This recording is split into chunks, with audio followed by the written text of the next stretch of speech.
Cafezinho no STJ Podcast. Então, primeiro eu quero dar boa noite aqui a todos, né, que estão entrando, estão acompanhando.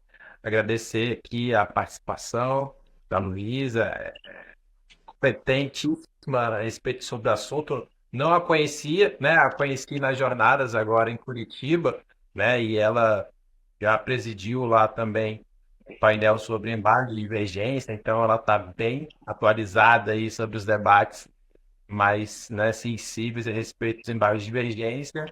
E depois nós conversamos, né, e falamos a respeito também mais nova, né, alteração, né, que é a emenda regimental 45 de 2024, né? Lembra, né, emenda constitucional 45 de 2004, né? Mas Sim. é a emenda, mas é a emenda regimental do STJ 45 de 2024, claro, esse ano, que alterou também o procedimento, de certo modo, ali para julgamento dos embargos de divergência, né? Então acaba sendo um complemento aí ao estudo que a Luísa vem fazendo, né? Então, é, quero agradecer mais uma vez a participação dela e dizer que também ela tem uma obra, né, que foi objeto do mestrado dela, que é o livro Embargos de Divergência no CPC, o nome é no CPC de 2015, é isso mesmo? Isso mesmo. Foi publicado pela Juspodium em 2018. Ótimo.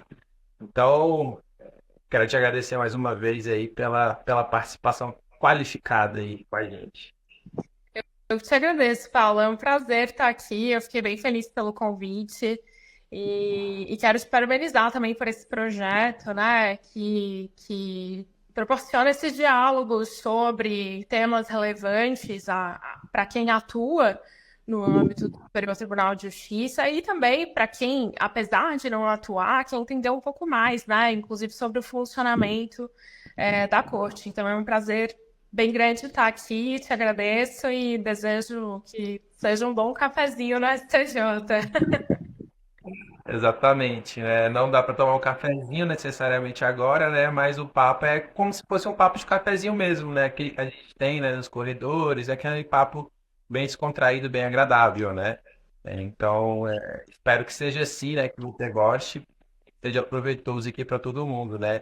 Embora a pessoa não trabalhe diretamente, não atue diretamente no STJ, ela sabe que tudo que o STJ decide repercute em todas as, né, as esferas, todas as fases da justiça, seja primeiro grau, no contencioso, seja consultivo, então tudo que o STJ decide, né, é muito importante para a atuação, seja contenciosa, seja consultiva. Então é preciso estar em dia aí, né, assim dizendo, com os procedimentos e com as decisões de mérito do STJ em relação a todas as matérias, né? Praticamente toda a nossa vida é federal no Brasil, né? E tudo potencialmente pode ser decidido pelo STJ. Então eu gosto de ter esse ponto de vista, né? E analisar que tudo pode chegar no STJ, né? E o STJ praticamente pode decidir tudo sobre a nossa vida, né? Exatamente, acaba concentrando uma série de decisões relevantes com repercussão direta, né? Sim. E o modo de julgamento, que é os embargos de divergência, é o que a gente vai conversar aqui, ele tem extrema importância, né, para o STJ, não só legalmente, mas culturalmente, né? O STJ tem uma cultura dos embargos de divergência, né? Então é bem importante entender essa dinâmica aí e como a corte vê os embargos de divergência, né? Mas antes de entrarmos no mérito em si, que é os embargos de divergência, né? Eu queria te fazer uma perguntinha que eu faço para todos que eu acabo entrevistando aqui. E no caso, a perguntinha tem total relação com o nome do podcast, é Cafezinho no STJ. Aí eu pergunto para vocês se você tem alguma relação assim direta com o cafezinho, se você tem algum apreço ou não com o cafezinho, porque na área do direito é muito difícil alguém não ter uma relação com o cafezinho, né? Então eu pergunto se você tem alguma relação com o cafezinho e qual foi a sua relação com o STJ, né? Porque eu já sei que, obviamente, você estudou os embargos de divergência ali, mas eu queria saber como é que nasceu essa sua relação com o embargo de divergência e com o STJ. Tá bom, vamos lá. Bom, Eu confesso que quando tu me convidaste e falaste o nome do podcast, né, Cafezinho no STJ, eu já visualizei lá o espaço do advogado quando a gente chega e tem aquele cafezinho, às vezes chega de mala, né, vindo de outro estado no STJ, tem aquele cafezinho ali à disposição para dar um up antes dos afazeres no tribunal, né, entregar memoriais ou antes de sessão de julgamento. Mas bem colocaste que normalmente quem atua no direito tem uma relação estreita com o café, né? E a minha relação com o café começa com o direito, na verdade, porque antes da faculdade eu não gostava muito e tal. E acabei criando o hábito na época que eu estagiava no Tribunal de Justiça aqui, em Santa Catarina. Então, desde aquela época, o café tem uma participação importante porque está sempre presente em diferentes momentos, eu digo, né? Ou em momentos de concentração, por exemplo, fazendo uma peça complexa, ou mesmo estudando, o café está ali. Ou no momento de interação, esse cafezinho antes do julgamento, em tribunal, ou na época trocar uma ideia com um colega advogado, ou mesmo em situações de pausa em que às vezes a rotina está muito intensa e a gente faz aquela pausa, preciso dar uma respirada e tomar um café. Então, acho que em todos esses momentos o café está presente, né? Eu não sei como que atuaria sem um cafezinho. E a relação com a STJ, bom, na época que eu defini esse tema de estudo, a ideia era definir algum tema no âmbito dos recursos e pouquíssima gente falava sobre os embargos de divergência. Acho que existia um livro na época com um viés bastante prático assim sobre esse recurso, né? E a minha ideia foi desenvolver então a dissertação de mestrado em cima disso, desse recurso, aproveitando, porque eu entrei no mestrado em 2015, aproveitando a onda do Código de 2015, todas as alterações, porque a princípio, e aconteceu algo muito curioso, porque a princípio o Código ampliava as hipóteses de cabimento, né, e depois, digo, no projeto do Código, e depois acabou preponderando uma redação que eliminou aquilo que seria inovador em termos de ampliação das hipóteses de cabimento, mas mesmo assim eu resolvi manter o tema, né? E, afora isso, a minha relação com a STJ era uma relação profissional, né? Eu já tive a oportunidade de estar algumas vezes lá, presencialmente, em sessões de julgamento, e, de modo geral, eu tenho uma relação de respeito, vamos dizer assim, em relação à corte, porque tem muito a ver com o ponto que a gente vai tratar mais adiante, né? Se nós pensarmos na função que esse tribunal deve desempenhar à luz da Constituição Federal, é um tribunal dedicado ao julgamento de alguns recursos, de alguns casos de competência originária, mas que tem essa função de dar a última palavra sobre interpretação da lei federal, que define questões muito relevantes, como tu falavas, Paulo, no início aqui da nossa conversa, né? Com repercussão direta sobre os jurisdicionados. Então, eu diria que essa função do tribunal interfere, assim, na minha visão e na minha relação com o tribunal. Ótimo. Então você aprecia o bom cafezinho, né? E já incorporou no seu dia a dia aí. Sim, E também o o STJ. último foi imediatamente antes da live aqui, tá? Confesso que eu também aqui antes de começar aqui, né? Então eu não consegui tomar o cafezinho que eu gosto depois do almoço. Aí eu falei, não, vou ter que tomar um antes de começar aqui, né? Então eu tomei também. Então estamos cafeinados, né? Estamos, né, abastecidos de café. E de STJ também compartilhamos assim da mesma visão assim, de importância dele, né? E quando você concluiu o mestrado? Foi que ano? Porque você falou do CPC novo. Foi que ano ali? Só para saber se casou com as Foi em datas ali. fevereiro de 2017 eu concluí a dissertação. Então já tinha tudo, né, já devidamente ali feito, né? CPC, lei depois, jurisprudência, né? Então já tinha consolidado, né? Sim, sim. Não, ótimo. Então, acho que já podemos, feitas as apresentações, né, iniciais, acho que já podemos entrar aí um pouquinho já no nosso tema, que é embargo de divergência, né, que é um importante do STJ, que foi objeto do seu estudo, foi objeto da sua dissertação de mestrado e depois do seu livro, né, que você disse que está esgotado, não é isso? Sim, tá esgotado, eu tô devendo a segunda edição, mas aí como veio tese, ficou para um segundo momento, daqui a pouco. Ótimo. Eu quis perguntar o tema da sua tese. Ah, mas aí na tese eu fui para o primeiro grau totalmente, vou falar sobre estabilidade objetiva da demanda. Aí Ótimo, saí um pouco dessa área recursal. interessante. Vamos aguardar aí, né, a defesa, não é isso? Pauta da defesa, não é isso? É, a contagem regressiva, né? Final de outubro, e aí depois já dá para falar mais sobre. Pode, talvez tenhamos mais um cafezinho para falar aí da sua tese. Coisa boa. Ótimo. Então, assim, vamos falar um pouco, começarmos a falar dos embaixos de divergência, né? Seguir um pouco da sua ordem ali da dissertação que você me mandou, que eu dei uma lida. Acho que a gente podia começar com o começo, né? Com o básico, né? O que é os embaixos de divergência e a origem, né? Você tratou da origem ali. E achei interessante isso do ponto de vista da origem legal, né? O desenvolvimento da origem e até chegarmos hoje ao CPC. Achei interessante esse ponto de vista histórico. Se quiser comentar um pouquinho com a gente sobre isso. Claro.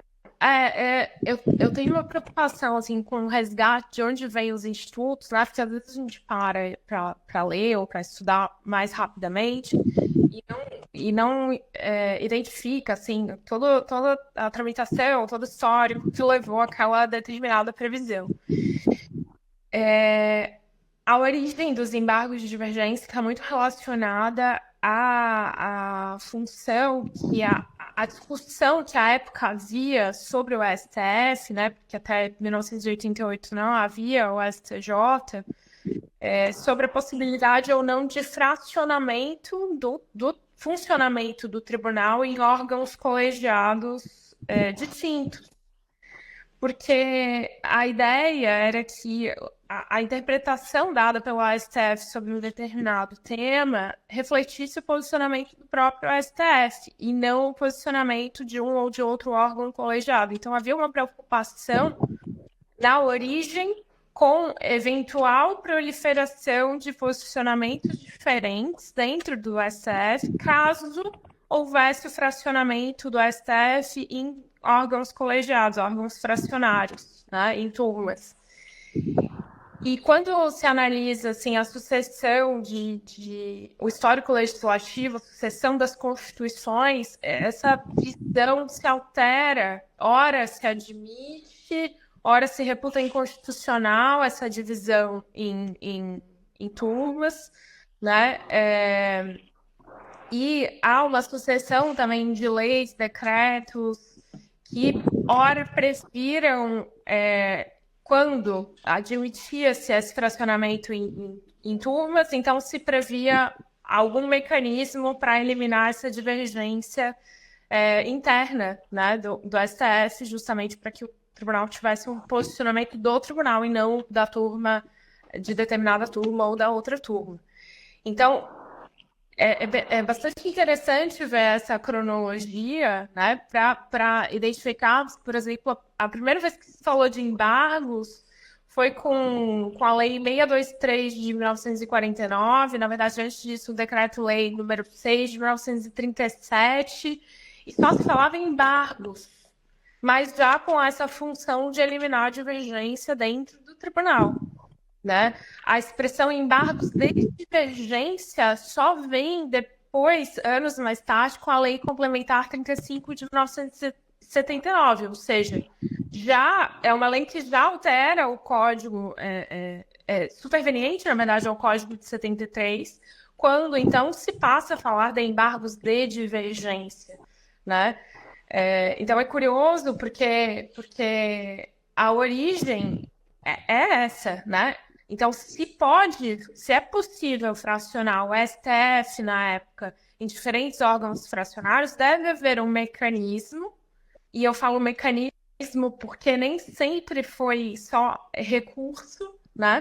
Havia, na época, Instituto do Pré-Julgado, por exemplo, não tinha natureza recursal, mas um mecanismo que provocasse, então, essa unificação do entendimento sobre determinada questão, para que esse fracionamento, que hoje nós sabemos, né, se o STF, se o STJ hoje não tivessem órgãos fracionários, provavelmente esses tribunais não conseguiriam dar vazão aos recursos, né? Então, por um lado, tem-se uma demanda de trabalho, organização do trabalho, e aí tem tudo a ver com fracionamento, mas, por outro lado, tem-se essa preocupação. Será que, a partir disso, surgirão posicionamentos distintos?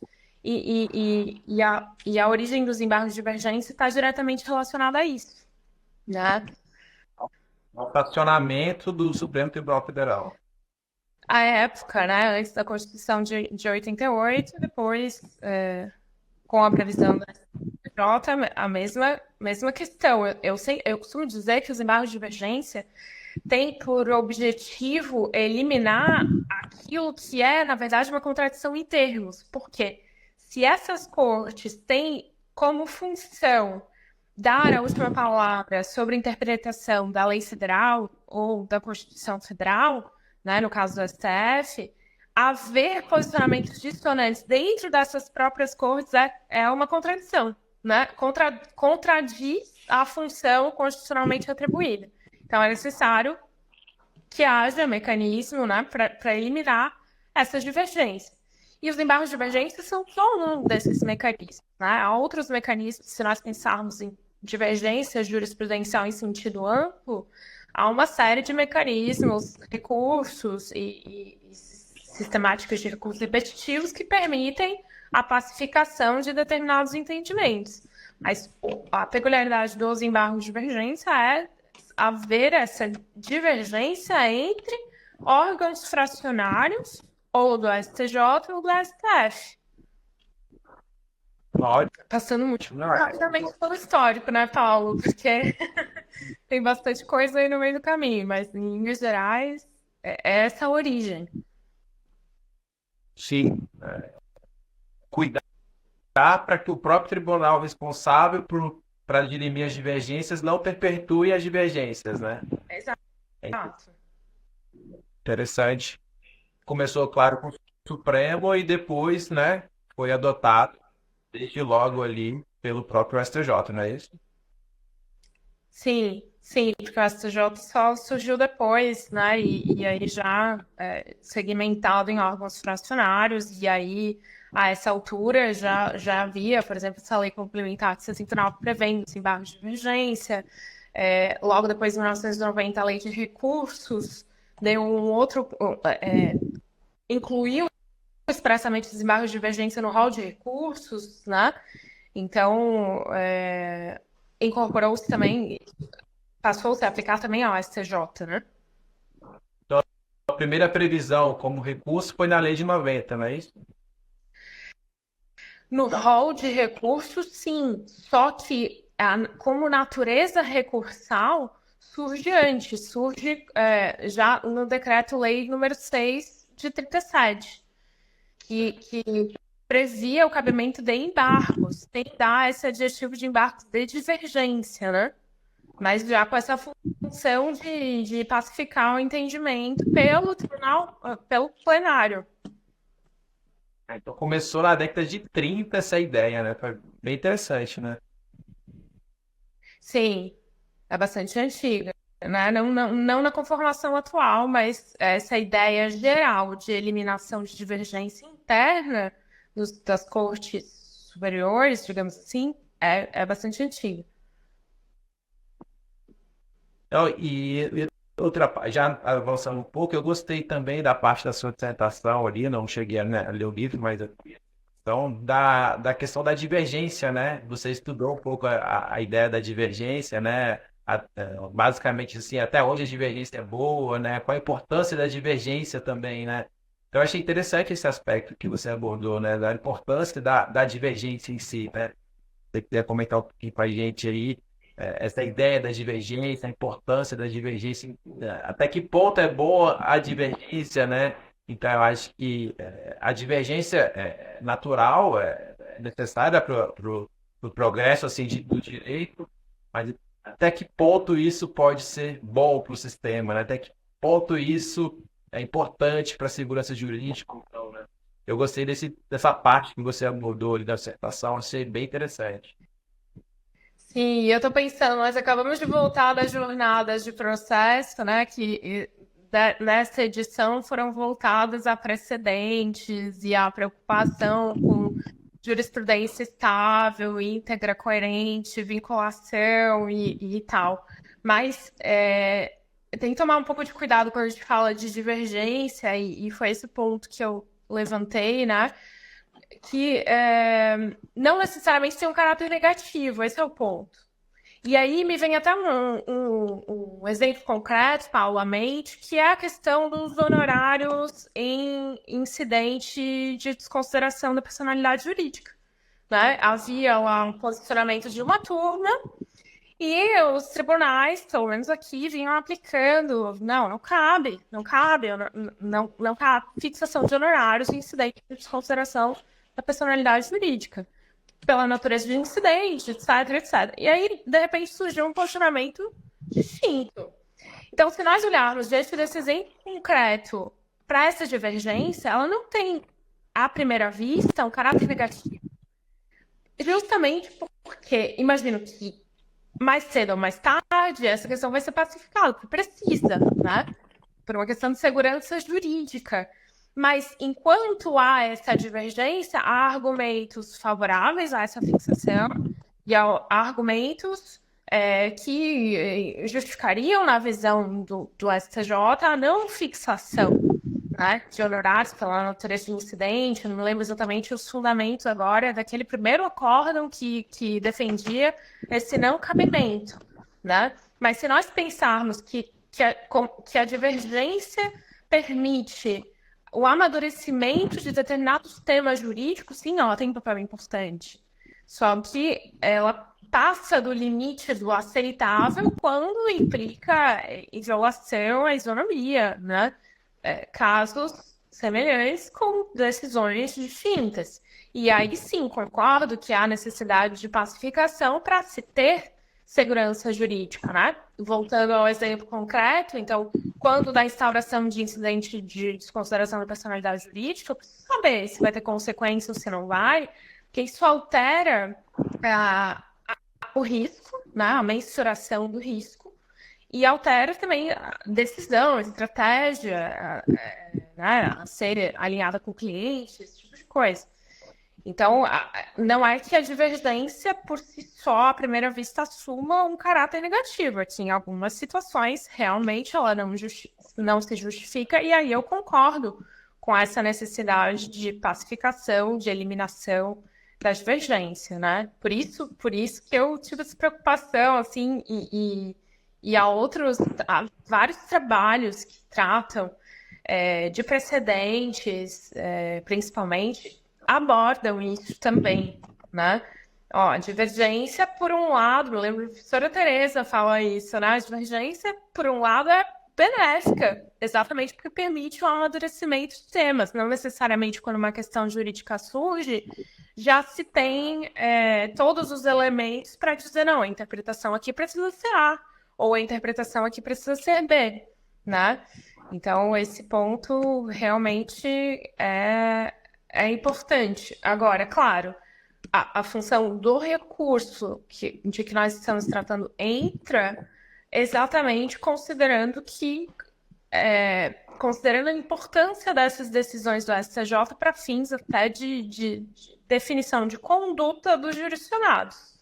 Né? Porque se nós temos uma decisão da segunda sessão que conflita com uma decisão da primeira sessão, e aí conflito de natureza processual, é importante que a Corte Especial se pronuncie, né? Agora, é claro que na prática, provocar esse pronunciamento não é simples, porque na prática existe uma dificuldade enorme na própria interposição dos embargos de divergência, para fins de caracterização dessa divergência atual, né, de acordo com as exigências do regimento interno da STJ. Há uma segunda dificuldade muito grande na admissão desses embargos de divergência. E depois, assim, se for pautado para julgamento, já foram muitas vitórias, né? Exatamente. Muitas vitórias para ser pautado, né? Isso a gente vai falar agora. Ao final, a gente vai falar a relação disso com a emenda regimental nova, né? Que é importante, né? A alteração, né? Porque a emenda regimental diz que quando tratar de mérito, né, o julgamento será presencial, né? Então, aí será mais outra vitória ainda, né, no julgamento do embargo. Porque se não for processado, se não for admitido, o caminho será o virtual, né? Se o debate for de mérito, necessariamente, com exceção, tem que ser presencial, né?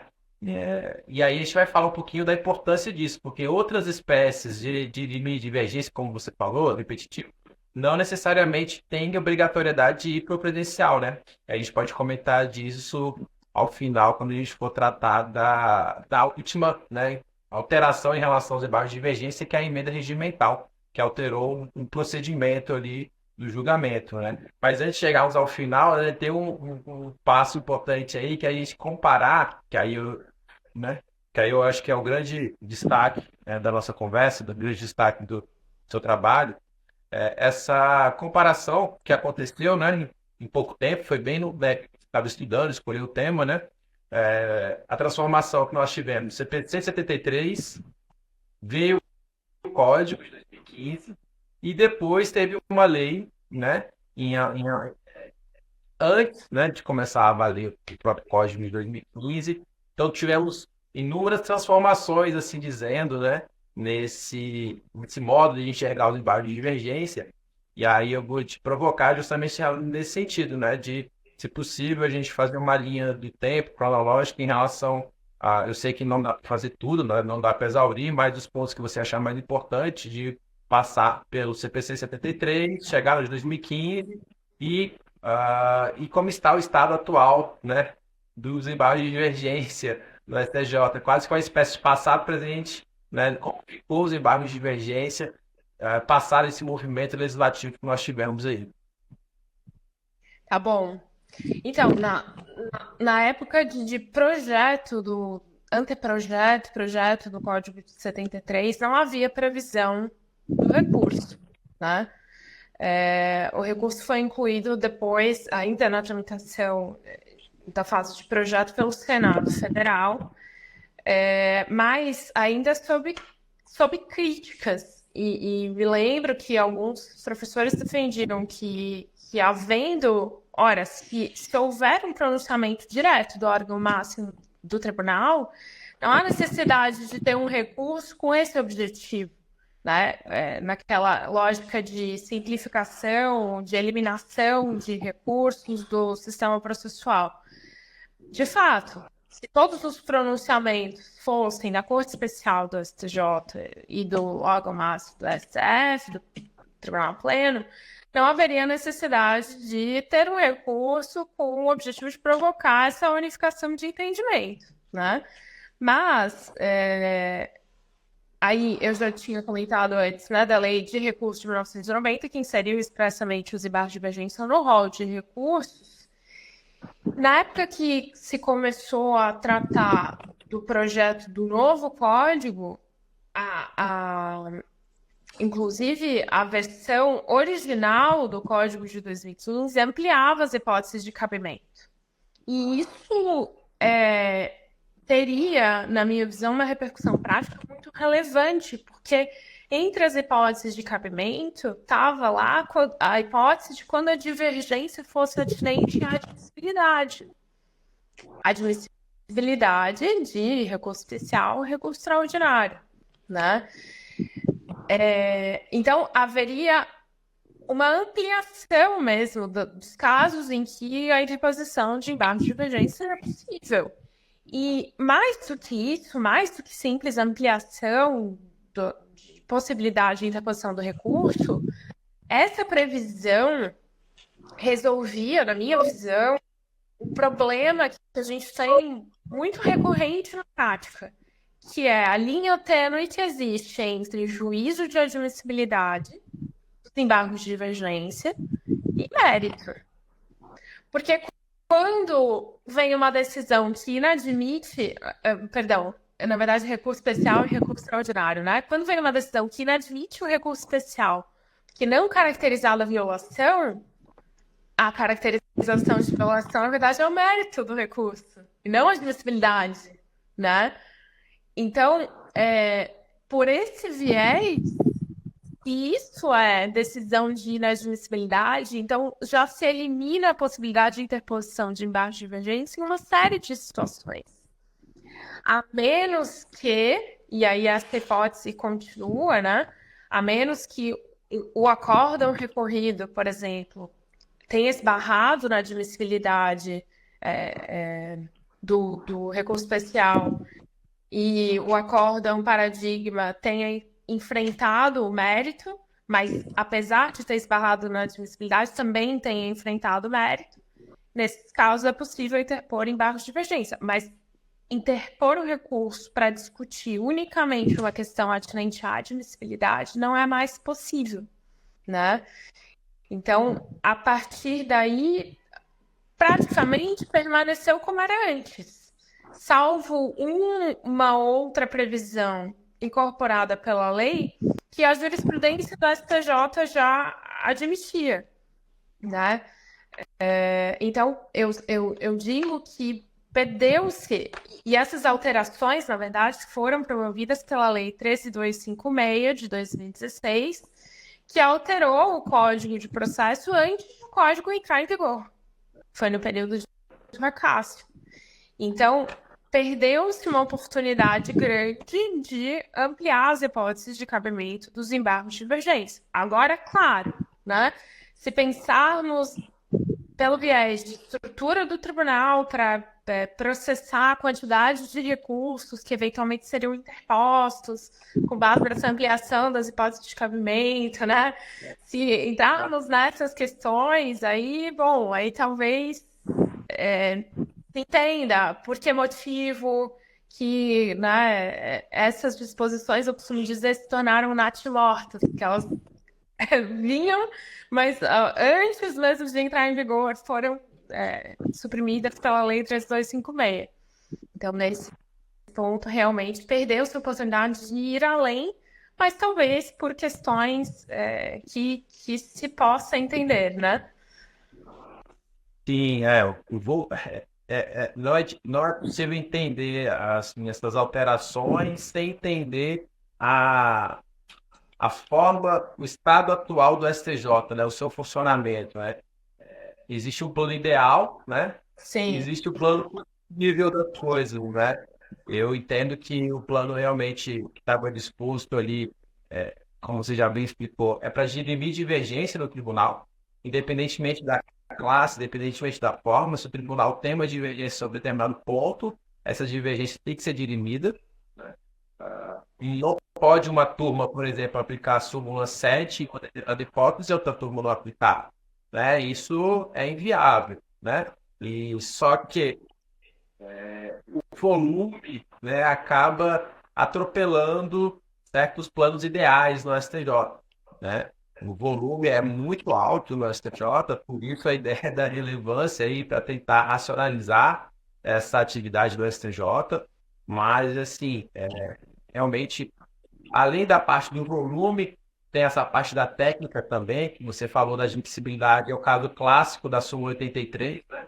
Você, na verdade, analisa o mérito do dispositivo, diz que não conhece, né? Então, é bem complicado isso. A época que eu estava no SPJ, era instrutor e podia orientar, eu falava, gente, evita ao máximo, né? Porque o pessoal tinha um apego sentimental para a súmula 83 quase, né? Eu falava, olha, a súmula 83 não é boa tecnicamente para a gente utilizar aqui, gera mais problemas do que tudo, né? E aí, quem vai ter que resolver depois é quem trabalha com os processos da sessão, com os embargos de divergência, né? Complicava a vida de todo mundo. Então, eu falava, vamos separar bem o que é conhecimento e o que é mérito. Se você aplicou a questão de admissibilidade, não conhece. Mas se você entrou no mérito, diga que você não está provendo ou desprovendo o recurso. Não diga que você não está conhecendo pela súmula 83, porque isso gera mais confusão técnica, né? Para o advogado, para o jurisdicionado e futuramente para os embargos de divergência. Então, isso, embora, né, a jurisprudência aceite, né, você fazer o conselho, olha, não foi conhecido, mas na verdade entrou no mérito, isso é muito difícil frente até à jurisprudência defensiva que existe, né? Então, Sim. esse tratamento é bem complicado, né? É, mas eu analiso bem isso também com você, que existe o plano ideal, né? Existe o plano possível ali, e foi uma espécie de reação do tribunal, né? Essa lei, ela foi bem direcionada pelos próprios ministros, né? Para fazer aqueles ajustes finais do código que eles não conseguiram fazer na época que estava em trabalho. Então, é estranho, né, ter uma lei que altera tanto o código sem o código começar a valer, né? Isso é muito estranho, isso é muito, assim, do modo de entender do advogado, do jurista, é difícil entender isso. Poxa, trabalhou tanto no código, né, sistematizou tanto, nem chegou a valer, nem chegou a testar e já foi alterado, né? Então, alterou vários pontos, né? Reclamação, admissibilidade, fora as alterações internas no STJ, né? Questão de súmulas, regimento. Então, a jurisprudência defensiva em alguns pontos, enunciado administrativo. Então, até sobre o ponto de vista político, da ciência política, sociológica, é interessante entender isso, né? O Sim. código que foi produzido pelo Congresso, né? Não chegou nem a valer e já foi alterado. E esse aspecto da alteração toca sensivelmente nos embargos de divergência, né? Porque dá trabalho, querendo ou não, para o STJ analisar o volume considerável de embargo de divergência, mas é uma divergência que, né, nasce do próprio tribunal, né? Então, o próprio tribunal também, né, não pode ignorar que o volume, que a monocratização do tribunal gera divergência, né? Porque 99% dos processos que chegam ao STJ são monocráticos, são decididos de forma monocrática. Tem o interno, vai para o virtual e no volume assustador do virtual, de quase 1.000 processos por virtual, a chance de passar alguma coisa que não condiz com efetivamente a jurisprudência do tribunal é alta, né? E isso acaba gerando divergência interna. E o modo que o advogado tem para tentar minimizar, né, ou tornar essa divergência interna é justamente os embargos de divergência. E aí o acesso, o filtro para os embargos de divergência fica tão extenso que nem essa divergência consegue ser solvida no tribunal. Porque eu acho que a jurisprudência aí, no caso, ela é uma objetivação, é um recurso que objetiva, não é nem subjetivo, é um recurso bem objetivo, né, que visa um bem maior que a uniformização do próprio tribunal. A parte vai ter o benefício, ok, vai ter o benefício, né, do resultado, mas eu acho que o benefício maior é realmente a objetivação e a uniformização da jurisprudência do próprio tribunal. Está decidindo de forma diferente em outras das suas turmas, né? Então, isso pode ter sido uma um sinal de que quando o STJ agora alterou para julgar o mérito presencial, pode demonstrar a importância que o tribunal vê dos próprios embargos de divergência, né? A gente já pode entrar um pouquinho já no Será, Paulo? presente. O que você acha? Por que eles colocaram para ser só no presencial embargo de divergência? Porque pela alteração regimental, só 4 classes, né? Não podem ser julgadas no ambiente virtual. 3 no âmbito penal, né? Ação penal, queixa-crime, inquérito. E a única que nos toca-se no ambiente civil é o mérito dos embargos de divergência, né? Eu queria saber a exposição de motivos aí, saber por que deixaram logo os embargos de divergência para apreciação de mérito, porque dá para julgar até repetitivo, se quiser, no ambiente virtual agora, por essa alteração, né? Julgar repetitivo, julgar um IAC, posso julgar um IAC, posso julgar um repetitivo, né? Eu posso julgar um recurso que foi afetado regimentalmente, né? Os ministros usam muito essa ferramenta, né, que é aquela da afetação regimental, né? É quase que os embargos de divergência, né? De ofício, né? Sem recurso, né? De ofício, isso. Exatamente, né? Aquela afetação é bem comum, a afetação interna, né? Que os ministros, não, vamos afetar isso aqui porque eu acho que precisa ser resolvido. Então, acaba fazendo a via do recurso, que é os embargos de divergência, né? Então, eu acho que culturalmente os ministros têm muito apego a essa forma de tentar resolver a divergência, mas eu acredito que eles pensam que a divergência tem que ser resolvida por eles, não com tanta provocação assim, entendeu? Uhum. Porque eu vou ser sincera, assim, quando eu lia essa alteração, né, regimental promovida pela emenda, o primeiro receio que me vem é porque a previsão é quando os embargos de divergência só serão submetidos ao julgamento em sessão presencial quando a proposição de qualquer ministro integrante do órgão colegiado seja de enfrentamento do mérito do recurso. A gente continua tendo o problema das decisões de inadmissibilidade, que, na verdade, fazem incursão no mérito, ainda que seja para dizer que naquele caso não tem divergência e, portanto, inadmite os embargos de divergência. Ora, se não tem divergência, isso é mérito, né? E isso vai estar sendo analisado de forma virtual, no julgamento virtual. A minha preocupação aqui é assim, quantas coisas passarão eventualmente num julgamento virtual, por mais que haja possibilidade de enviar a sustentação pelo link lá específico, né, do STJ, por mais que exista a possibilidade de, enfim, eventualmente distribuir memoriais, tentar chamar a atenção para um ponto ou outro, eu tenho receio do julgamento virtual, entendeu?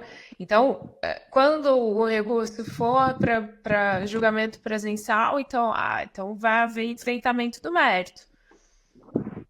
Enfim, o meu receio fica no mérito, na verdade, né? O que se continua falando que é inadmissão, quando na verdade é mérito? Vai ser dificuldade também, a dificuldade para chegar ao mérito continua, né? Sim, mas eu concordo contigo quando tu dizes que, olha, né, dos níveis está ali os embargos de divergência. Em recurso especial, em agravo e recurso especial. Foi um privilégio? Parece que foi, né?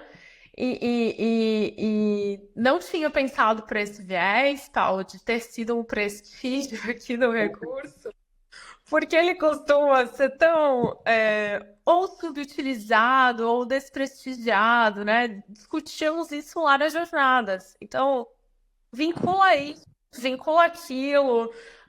Tais julgamentos são de observância obrigatória e os embargos de divergência não estão no rol do 927, sabe? As teses firmadas em recursos repetitivos vinculam, as teses firmadas em incidente de assunção de competência de observância obrigatória e os julgamentos em embargos de divergência não estão de forma expressa, né? Nesse rol do artigo 927. Então, a impressão que dá pela lei, pelo código, é que apesar da função do recurso, etc., em várias previsões, em vários artigos, que se trata de consequências de decisões proferidas pelo STJ ou pelo STF em determinados tipos de julgamento, nunca há menção aos embargos de divergência, né? Então, talvez essa emenda aqui seja a primeira vez que realmente o recurso foi privilegiado. Olhando por esse lado, né, mostra a importância dos embargos de divergência no âmbito do STJ, né?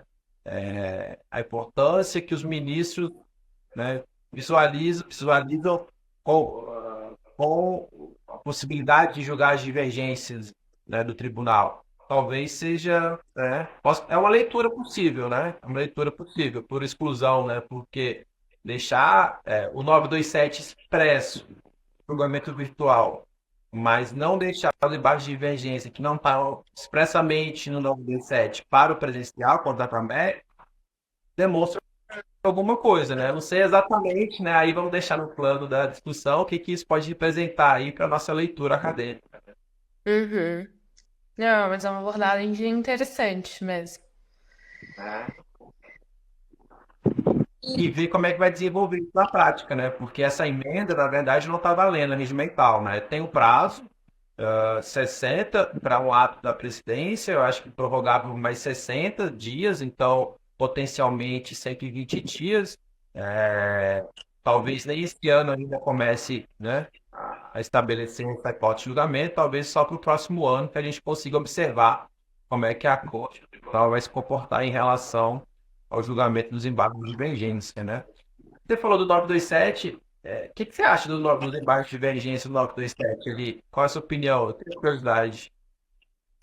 Eu vou dar minha opinião sobre isso, só queria comentar mais um ponto ainda da emenda regimental, Paulo, se for possível, porque parece que a ideia é também dá mais transparência, né, aos julgamentos que acontecem de modo virtual. Aí já fugindo um pouco dos embargos de divergência que são o nosso tema aqui. Eu tô bem curiosa para ver como que isso vai se operar na prática, né? Se efetivamente no curso de um julgamento virtual, mais recursos, se terá acesso a todos os votos e destaques dos ministros ali naquele período que fica disponível o julgamento virtual, né? Esse é um ponto curioso também que me chama a atenção, tem que ver como é que vai ser regulamentado pelo STJ, né? Ah, tá. Você fala da disponibilidade dos votos, né? A abertura, né? Isso, ter mais transparência no curso do julgamento mesmo, porque a dificuldade do julgamento virtual também é essa, né? Inicia o julgamento virtual, ok, dali uma semana simplesmente recebe o resultado do julgamento e não sabe exatamente como é que se deu, se teve algum, né, algum apontamento por parte de algum ministro, porque se isso tivesse acontecendo no âmbito presencial, seria possível, né, acompanhar as divergências, colocações dos ministros e tal. Mas parece, me recordo de ler que, entre outros objetivos dessa emenda, era, claro, ampliar as hipóteses de julgamento atual, também dar mais transparência para, enfim, esse acompanhamento do julgamento, né? Acho esse ponto interessante. Sim. E tende a uma aproximação com o Supremo, né? O primeiro episódio aqui do Cafezinho com a STJ foi justamente com a Camila Nascimento. Ela fez o estudo do plenário virtual do Supremo e ainda não tinha saído a emenda regimental. Ela falou do Supremo, como era e como é no Supremo. E eu expliquei como era e é no STJ.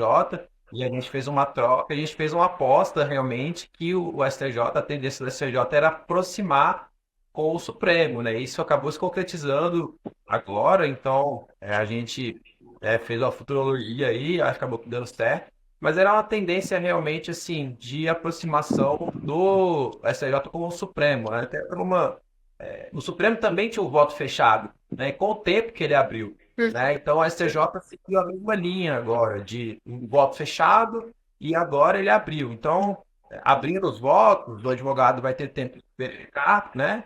Se a linha do voto, tentar trabalhar em cima daquele voto, verificar a manifestação dos demais, se eles vão se manifestar com voto ou não. Então, não necessariamente quer dizer que o virtual vai ser ruim, né? Às vezes é até bom o virtual, porque você vai ter mais tempo conhecendo o voto do relator, vai ter tempo de visualizar uma hipótese que não foi abordada e tudo, porque às vezes o presencial é muito sumário, né? O presencial ele é muito rápido, né? E a gente não consegue, né, se articular ali na própria sustentação oral, no dia a dia ali, né? Então, tem que avaliar aí os prós e contras, mas eu acho que essa medida do STJ de alteração regimental foi bem positiva, né? Aumentando algumas classes, disponibilizando os votos imediatamente, né? E também criando hipóteses de sustentação oral, de Sessão extraordinária, igual o Supremo. Caso Sim. urgente, não, vamos votar em 24 horas, né? Igual o Supremo faz também, né? Então eu vejo que há uma aproximação, né, com o modo de análise, o modo de julgamento do Supremo, né? O STJ tá, na verdade o STJ ele quer ser o Supremo, em certo modo, né? Porque o Supremo conseguiu racionalizar sua atividade jurisdicional, né? Com a emenda constitucional 45, a repercussão geral, súmula vinculante, conseguiu racionalizar o que é o acervo, assim dizendo, né? Passou de 150 mil, 160 mil para 20 mil.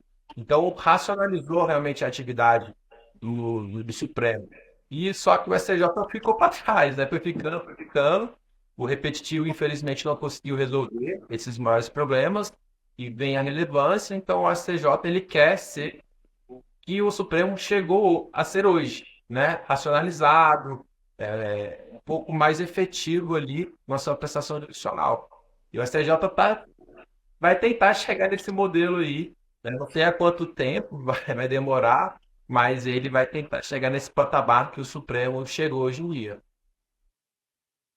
Faz sentido para esse viés.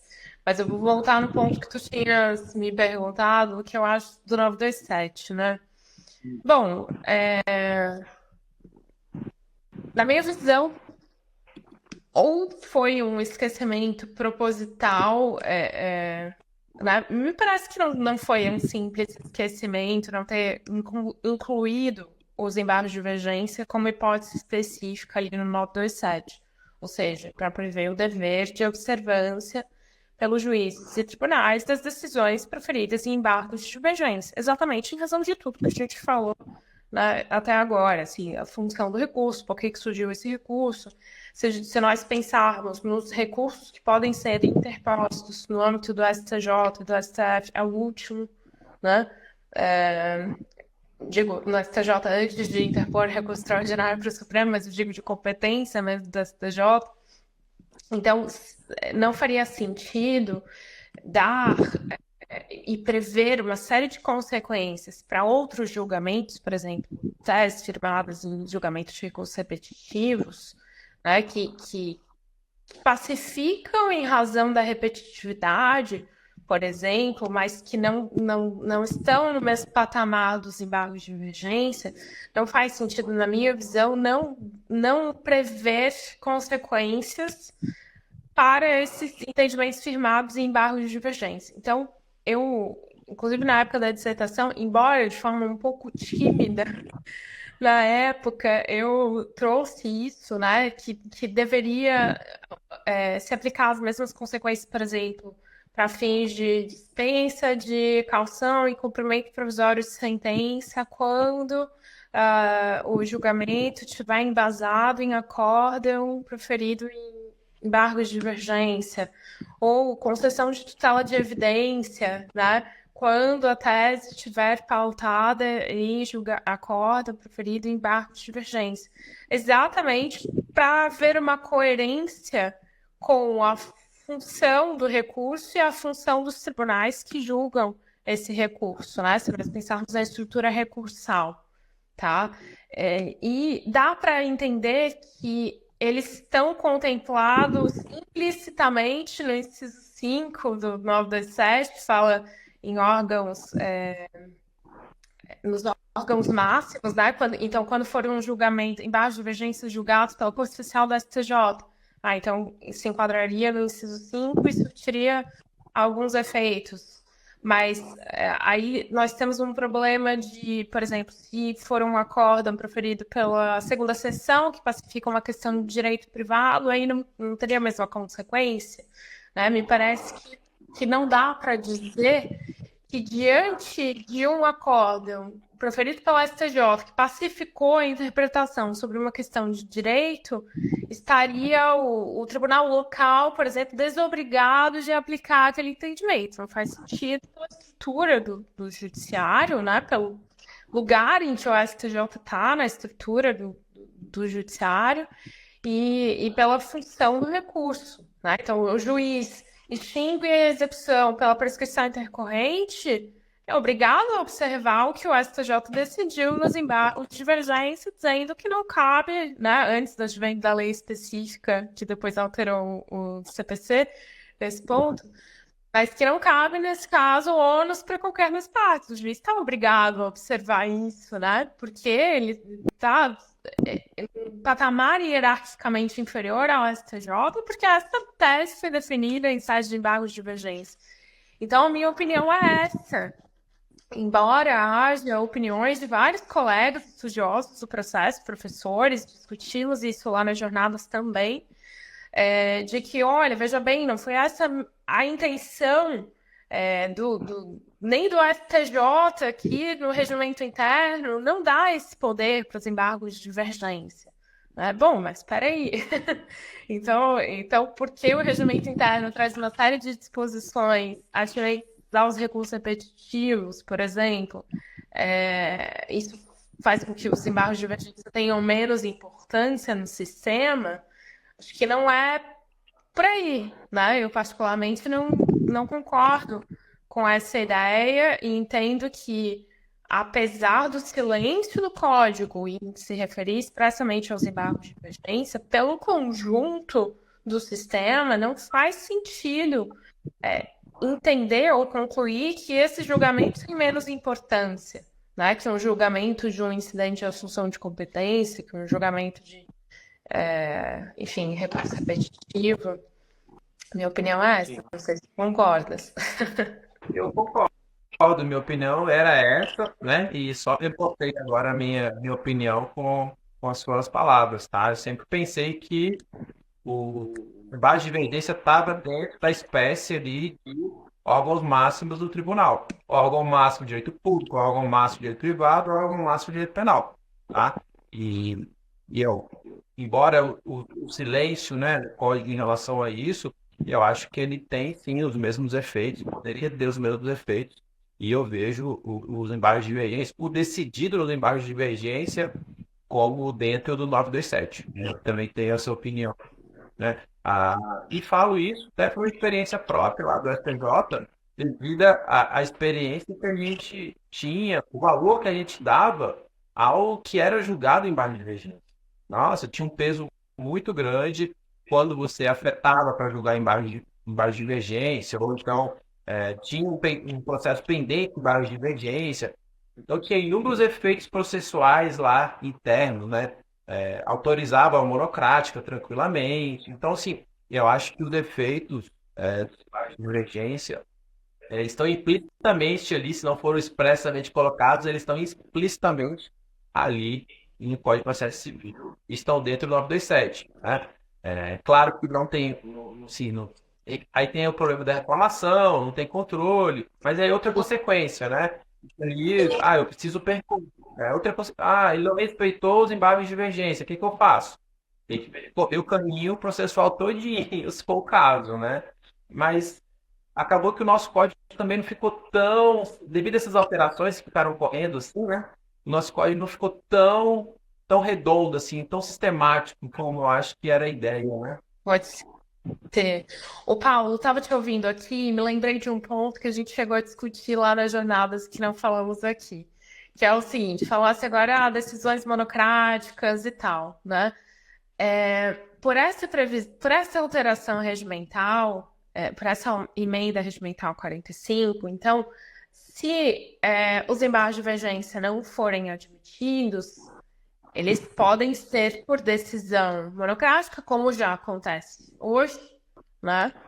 E se houver interposição de agravo interno, esse agravo interno vai ser julgado no plenário virtual. Vai ser julgado de forma virtual, né?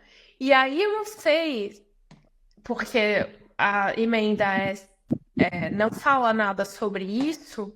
Imagina que no julgamento desse agravo interno se dê provimento ao agravo interno para admitir os embargos de divergência e, portanto, vai haver um julgamento de mérito. Nesse caso, me parece que tem que sair do julgamento virtual e ser pautado para o julgamento em sessão presencial, né? Não poderia prosseguir se dá provimento ao agravo interno no julgamento virtual, não poderia seguir no julgamento virtual para enfrentar o mérito dos embargos divergentes.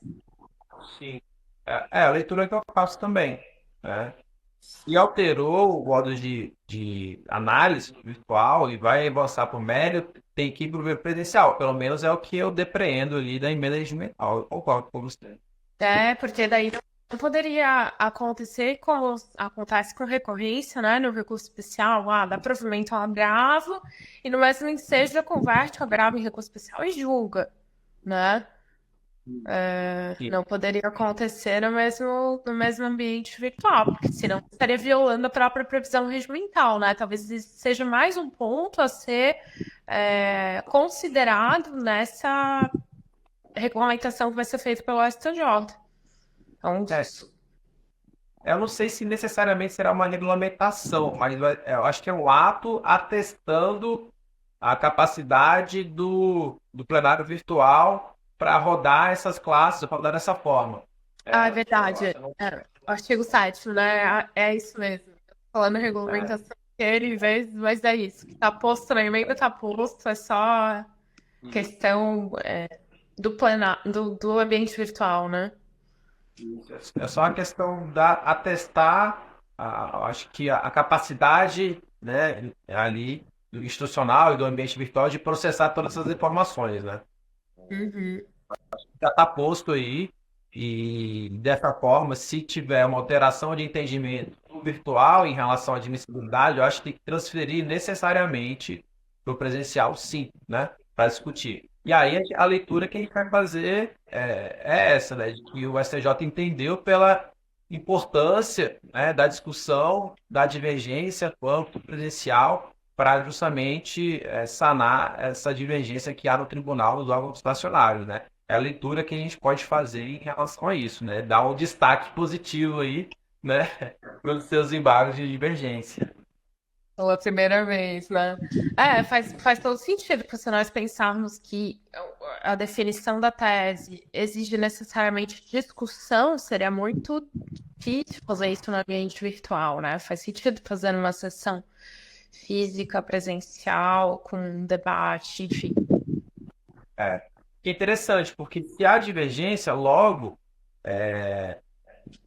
tem posicionamentos diferentes das turmas, né? E é legal ver isso. Né? Você vai falar com mais propriedade, mas eu acho que a riqueza dos embargos de divergência é justamente essa, né? A encontrar a divergência e os ministros que têm posicionamento divergente nas turmas, eles buscarem um caminho do meio ali para aquela divergência, né? Eu acho bem interessante os embargos de divergência em relação a isso. Até porque não necessariamente as divergências são binárias, né? Às vezes tem mais do que duas teses, dois posicionamentos possíveis, embora a princípio sejam confrontados dois acórdãos com duas conclusões que preponderaram naqueles julgamentos, mas quando da discussão da tese, na vedação de adotar uma terceira interpretação, né? Embora se faça esse requerimento, né? Quem interpõe embargo de divergência faz esse requerimento. Olha, reconheça a divergência, elimine essa divergência e faça preponderar o entendimento do acórdão paradigma.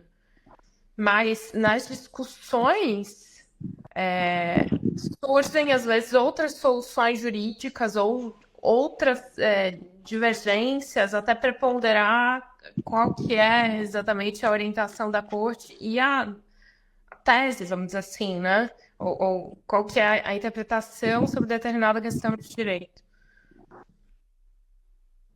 Então, aí, vamos aproveitar essa parte procedimental, vamos comentar alguns pontos que eu acho interessantes aqui. Não pode ou pode chegar a uma terceira via? Por exemplo, a discussão entre A e B pode chegar a C nos embargos de divergência? Em tese, pode, né? Pela função. Não tá. Aí abstraindo do caso individual, considerando a função de pacificação da controvérsia. É possível chegar ao C. A discussão, a divergência entre A e B pode chegar a C para dirimir aquela divergência, né? se pensarmos na função, no interesse público por trás dessa pacificação, né? Do ponto de vista, o sujeito que interpõe o recurso vai pedir que prepondere o julgamento do acórdão paradigma. Mas isso eu tô te falando em tese, eu não consigo, não me vem aqui nenhum exemplo concreto, nesse caso, estavam discutindo A e B e adotaram C, né? Eu também não lembro de cabeça de uma hipótese que fizeram isso. Ou se limitam exatamente, né, à divergência que foi instaurada ali. Tá. Esse é um ponto interessante. Outro ponto interessante que eu lembro de cabeça é ERESP para afetação, né? Que eu lembro que você comentou também. É interessante. E o mais curioso é que isso aconteceu. Bom, isso são, assim, casos isolados, até porque eu não parei para fazer de novo esse tipo de pesquisa, né? Quando da segunda edição, vou ter que parar para fazer de novo. Curioso que isso aconteceu na sistemática do 543C, ou seja, no código anterior, né? Em que adotou-se a sistemática de recursos repetitivos, mas o caso afetado foi embargo de divergência, não um recurso especial. Então, e nesse acórdão, o STJ fala que nada impede a adoção, que na verdade a adoção da sistemática, né, para pacificação do entendimento, e etc., e que não era exclusivo de recurso especial. Esse é um caso interessante. E tem um outro caso interessante também citado, né, Paulo, que é um caso em que a discussão era atinente à admissibilidade. Então, a jurisprudência diz, não cabe, especialmente por conta da Lei 13.256, né? Não cabe embargos de divergência para dirimir controvérsia relativa a juízos de admissibilidade. Mas existe um acórdão em que isso aconteceu. E aconteceu de forma consciente, porque no acórdão se ressalva. A princípio, esses embargos não seriam admissíveis. Mas como esse tipo de controvérsia só pode ser analisada como esse tipo de controvérsia é atinente ao juízo de admissibilidade, só poderia ser analisada nesse caso, então admito para enfrentar. E a discussão era se no agravo interno, se não me falha a memória, deve ou não impugnar todos os fundamentos, né, da decisão necessariamente. Então, é curioso. Nesse caso. Era a briga do agravo, né? Se caberia impugnação por capítulos ou teria que impugnar tudo, né, do agravo, né? Isso era uma briga, era meio a meio o STJ em relação a isso, né? Mas era uma divergência procedimental quase, né? Gabinetes aceitavam o agravo quando ele impugnava um capítulo e não impugnava os restantes, outros gabinetes exigiam a impugnação total, De tudo, né, do agravo, né? Só que chegava no agravo interno, o raciocínio mudava, porque no agravo interno, falava assim, não, eu posso impugnar só o capítulo que eu quero, não implica no não conhecimento do agravo interno. E, enfim, com a bagunça isso, né? Teve gente tentando reproduzir esse entendimento pro agravo interno, aí chegou ao agravo interno e falou assim, não, gente, uma coisa é pro agravo, outra coisa é pro agravo interno. Mas no fim ficou isso, tem que impugnar tudo no agravo, em recurso especial, até por uma questão de trabalho, assim dizendo, da presidência do STJ, porque o índice de não conhecimento de agravo, que não impugna tudo, é altíssimo, né? Então, isso acabou dando mais elementos assim, de trabalho da administração da presidência do STJ, que não conhece assim, um grande número de agravos, porque não há impugnação, não há dialeticidade, né? E tentaram reproduzir esse agravo interno, esse entendimento para o agravo interno, né? Aí o profissional, aí fala, não, pro agravo interno é demais, né? E aí fala, não, pro agravo interno pode impugnar os capítulos que entender competências ali, não precisa impugnar todos, né? É uma jurisprudência defensiva aí que estava tentando se formar e aí conseguiram, né, frear para dizer que ela só se aplica para o agravo em recurso especial, né? Esse caso é interessante, né? Então, ele teve esse que avançou. O que mais embaixo desse que a gente pode falar aqui de dificuldade, assim? Eu lembrei de uma hipótese aqui, não é dificuldade, mas uma consequência que gerou. Eu não lembro de ter visto na sua dissertação, no sumário ali, que é a questão dos honorários recursais do embargo de divergência. Não cheguei a tratar a exceção específica, tens razão. É. Então, eu achei uma hipótese assim bem interessante, né, que o STJ entendeu que inaugura-se uma nova instância, tarará, e há majoração dos embargos de divergência, né, não conhecido ou não provido. Então, a depender do caso, né, tem que fazer análise econômica, né, da viabilidade do recurso, né, porque pode, né, ter uma majoração bem excessiva, se não foi majorada no teto ainda, né? A regra é que a gente não majore é o teto, né? Teve até essa mudança lá interna nossa, porque a gente achava que só majorava uma vez no STJ. Então, às vezes, alcançava o teto, alcançava o máximo. Então, a orientação era não majore no máximo, por quê? Porque se tiver embargo de divergência, quem vai estar Uhum. embargando tem que pensar nesse eventual risco também. Porque se já tiver no máximo, ele não vai ter, né, que fazer o cálculo, assim dizendo, do risco, né? Então, é bem interessante também essa hipótese aí de majoração de honorário para os embargos de emergência, né? Sim, sem dúvida.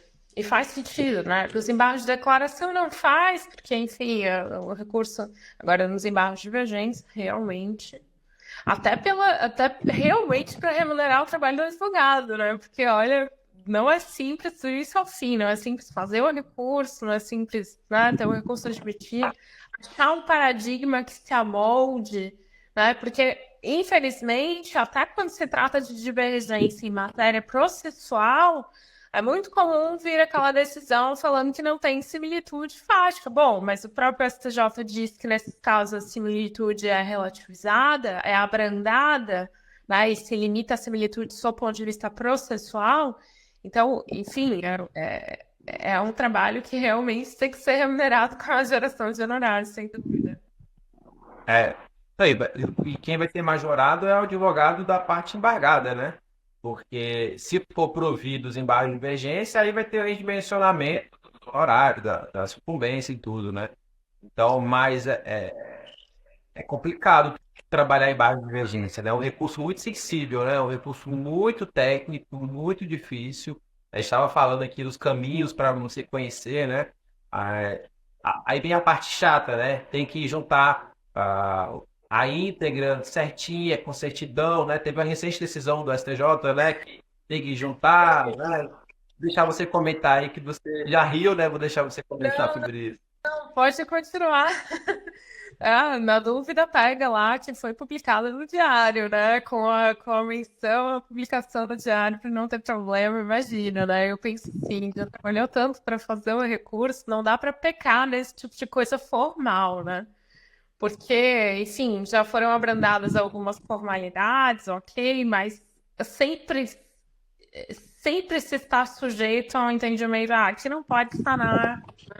Aqui não deveria ser juntado lá, então definitivamente não dá para pecar nesse ponto, não.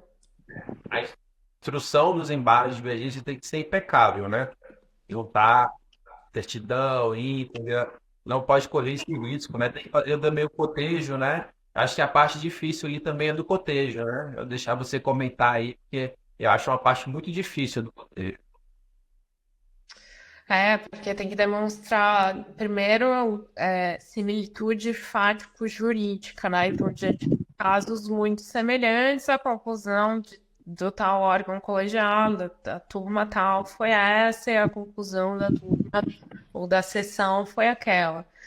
E não basta o confronto de mentas. Aí se assemelha um pouco ao cotejo do recurso especial pela divergência, né? Em que confrontar efetivamente trechos do acórdão que demonstrem o raciocínio adotado pelo acórdão para chegar naquela conclusão.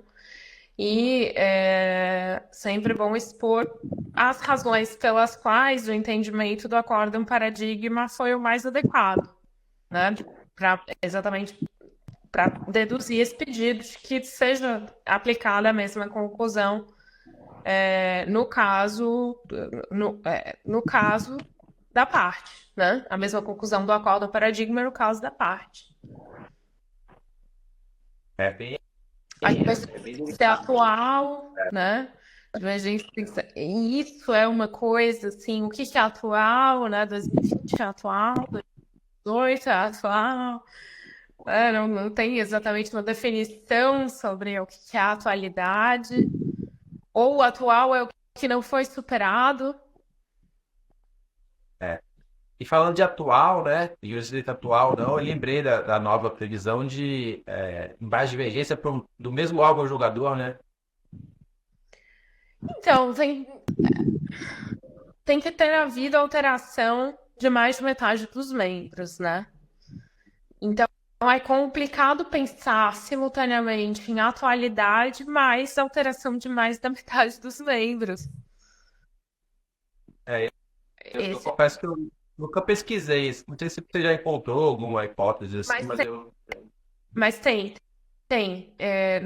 Não vou agora lembrar o mérito dos recursos, mas eu já vi, sim, acórdãos em que se ressalva isso. Olha, nesse caso, os acórdãos confrontados são da mesma turma por ter havido alteração de mais da metade de seus membros. Existem embargos divergentes em julgados no mérito com essa ressalva. Foram conhecidos nessa hipótese, então. E, sim, não é uma Que legal. meramente hipotética, não. Ou acadêmica, né? Realmente tem casos. Ah, depois eu vou. Você chegou a listar na sua dissertação? Eu não me recordo. Paulo, vou dar uma olhada e te falo. Se não tiver na dissertação, eu sempre, volta e meia, faço uma atualização de pesquisa. Eu devo ter isso salvo em algum lugar. Compartilho contigo. Ah, só por curiosidade minha também, porque é interessante, né? Sim, sim. Exatamente para dizer, olha, isso, né, não é imaginário, isso já aconteceu. Exatamente. Só para Embora, dizer que. embora a composição não mude todo dia, né? A gente sabe que a composição. O STJ está vivendo uma transformação na sua composição, né? Então vai dar cada vez mais espaço aí para utilizar eventualmente essa hipótese de cabimento em baixa divergência, né? Está tendo uma alteração bem considerável na composição do STJ, né? Então, enfim, a gente fez um cálculo, eu e os colegas aí, em pouco tempo o STJ vai mudar quase um terço da sua composição, tá? Então é bem relevante, né? Essa hipótese aí de cabimento em baixa divergência, tá? Então, acho que em menos de 10 anos, que a gente fez o cálculo com os colegas, menos de 10 anos o STJ vai mudar um terço da sua composição. Isso pelas alterações previstas, né? Aposentadoria e tudo, né? Fora eventuais, né? Mudanças não previstas. Uhum. Então tá, eu acho que a gente passou bem aí pelo caminho dos embargos, né? Falando da sua origem, falando de como era, de como ficou, que não mudou muito, né? Em relação ao CPC novo, né? A tentativa foi, né? Louvável, mas na prática acabou não passando, né? Houve uma lei que acabou realmente mantendo, assim dizendo, o formato dos embargos de denúncia no STJ. E agora nós temos essa representativa alteração regimental que deu um ponto de vista positivo, assim dizendo, né, para os embargos de divergência. Né? E quando se trata de mérito, é a única classe, né, da área civil que precisa ser julgada necessariamente no presencial no STJ hoje em dia. Né? Pode ser repetitivo, pode ser IAC, mas embaixo de divergência, por se tratar de mérito, necessariamente precisa passar pelo julgamento presencial do STJ. Eu acho que foi muito bem-vinda essa tua colocação, Paulo. Foi uma visão otimista, assim, não tinha enxergado à primeira vista por esse viés. E talvez seja a primeira vez que o recurso tenha ganhado aí algum destaque, né? Nesse caso, por iniciativa do STJ com essa emenda regimental. Foi ótimo. Obrigada mais uma vez pela oportunidade de estar aqui no cafezinho, viu? Sem prejuízo de um cafezinho, efetivamente, lá no espaço do advogado, né? Com certeza, né? Sem prejuízo, né? Então, passar por Brasília aqui, estiver por aqui, a gente dá a oportunidade de tomar um cafezinho lá e vamos discutir como é que vai estar, né, o avanço dos embargos de divergência, né? Como é que vai ser né, a análise, o desenvolvimento, porque a pesquisa nunca acaba, né? Eu acho que fica, é um filho, né? É, sem dúvida, ele só cresce, né? Tem incrementos, daqui a pouco eu volto a dar atenção. Por enquanto você está cuidando de outro filho, né? Isso, é verdade. Então tá, eu te agradeço mais uma vez aí pela sua gentileza de ter aceitado, a gente conhecer mais jornadas, eu já, né, casei aí o tema com a novidade, né? Eu falei, olha, com essa novidade a gente precisa comentar, não podemos deixar passar aí, né, essa possibilidade de comentar essa nova alteração do modo de julgamento de impacto que vem no STJ. E eu falei, não tem pessoa mais qualificada, né, para eu entrevistar para conversar sobre os embargos de emergência. Obrigada, Paulo, te agradeço, viu? Foi ótimo e fico aí à disposição para a gente conversar mais sobre esse tema, acompanhando os movimentos do tribunal. Muito obrigada. Exatamente, vamos acompanhar. Então, eu agradeço a todos que nos acompanharam, que vão nos escutar. O formato podcast é isso, né? Para a gente deixar aqui registrado e cada um vai escutar no seu momento, no seu melhor espaço ali, essas conversas. E quem quiser entrar em contato com a gente depois, fique à vontade, tá bom? Muito obrigado e boa noite. Obrigada, boa noite, tchau, tchau.